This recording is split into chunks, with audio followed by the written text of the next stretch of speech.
প্রায় দীর্ঘদিন থেকেই কিন্তু প্ল্যান নিয়ে বরিশালের নগরবাসীর ভিতরে একটা আক্ষেপ ছিল যে তারা প্ল্যানের কাগজ জমা দিয়েছে, তারা প্ল্যান পাচ্ছে না এবং বিগত সরকারের বিভিন্ন রকম খামখেয়ালির কারণেই আইনগতভাবে তারা তাদের সেই প্ল্যানগুলো নিতে পারছিল না। প্রায় ৮-১০ বছর পর আমি আজকে যেমন 18 থেকে 23 এই জায়গায় প্রায় 90টার মতো প্ল্যান ছিল অমীমাংসিত, যেগুলো সমস্যা ছিল। সেই 90টা প্ল্যান আমরা ইতিমধ্যে মীমাংসা করে আমরা গ্রাহককে পৌঁছে দিয়েছি, তারা এসে যোগাযোগ করে নিয়ে গেছে। আর আজকে 2024 এবং 25 এখানে যাদের আবেদন আছে সেই আবেদন থেকে আমরা 200টি প্ল্যান আজকে আমরা অনুমোদন দিয়েছি। 200টি অনুমোদন দিয়েছি, যারা সবগুলা যেগুলো নিয়মের ভিতর থেকে পানির বিল, তারপর এই যে প্ল্যানের কিন্তু একটা টাকা আছে, একটা রেজিস্ট্রেশন ফি আছে, এই সব কাজগুলো যারা উনি করেছে তাদের ভিতর থেকে আমরা বাছাই করে 200টি প্ল্যান আজকে অনুমোদন দিয়েছি। সেই 200টির আজকে প্রায় 40টা আমরা হাতে হাতে দিয়েছি, আর বাকিগুলো পর্যায়ক্রমে অফিস থেকে যোগাযোগ করে তারা তাদের সুবিধা মতো সবাই এসে নিয়ে যাবে। বার্তা দিচ্ছি এটাই যে মানুষের যেমন আজকে দুজন বয়স্ক এখানে কাগজটা যখন নিলেন প্ল্যানের, আমার দিকে তাকিয়ে বললেন অনেক দিনের স্বপ্ন আজকে আমার পূরণ হলো। তো এই জমা দিয়েছিল 25 সালে, এর কারণ সিটি কর্পোরেশনের জটিলতা ছিল, যার কারণে এটা প্রশাসন পাশ করে নাই। বিভিন্ন কারণ দেখা যাচ্ছে, অনেক সময় টাকা পয়সার জন্য টাকা পয়সা চাইছে, টাকা পয়সা দিনের বিদায় এগুলো হচ্ছে, দেরি হচ্ছে, বুঝছেন, বিভিন্ন কারণে এই জন্য ওটা দেরি হচ্ছে।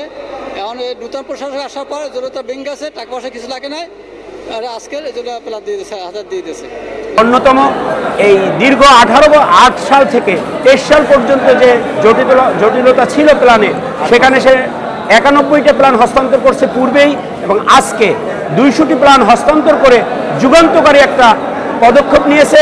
এবং এতে বরিশালের মানুষ উৎফুল্ল এবং প্ল্যানের বিষয় মানুষ এত আন্তরিকভাবে গ্রহণ করেছে, আমি বলবো এটা একটা যুগান্তকারী পদক্ষেপ, এবং এজন্য আমি এই যে মেয়র দায়িত্বে আছেন তাকে ধন্যবাদ জানাই। আসলে মানুষ তো একটা সারা জীবন চাকরি করে কষ্ট করে একটা ঠিকানা, স্থায়ী ঠিকানা খোঁজে, এবং অবসরে যাওয়ার পরে সরকারি চাকরিজীবীরা তাদের সেই টাকাটা দিয়ে একটা নিজস্ব ঠিকানা খুঁজে, সেই জায়গাটা থেকে তারা বঞ্চিত ছিল, তারা একটা অনিরাপত্তায় ছিল।